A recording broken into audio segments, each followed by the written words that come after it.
So difficult to contain. So referee having a look at this. After review, careless dribbling committed by number 19 of Egypt in the offensive phase. Final decision is goal cancel, free kick. ফুটবলে একটি প্রবাদ আছে, ভার সবার জন্যই সমান।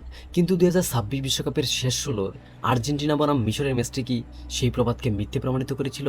আজ আমরা কথা বলবো না ক্রিস্টিয়ান রোমেরো সেই বুলেট হেডার নিয়ে, কথা বলবো না লিওনেল মেসির সেই জাদুকরী দ্বিতীয় গোল নিয়ে, কারণ এই দুটো গোল ছিল পিওর মাস্টার ক্লাস।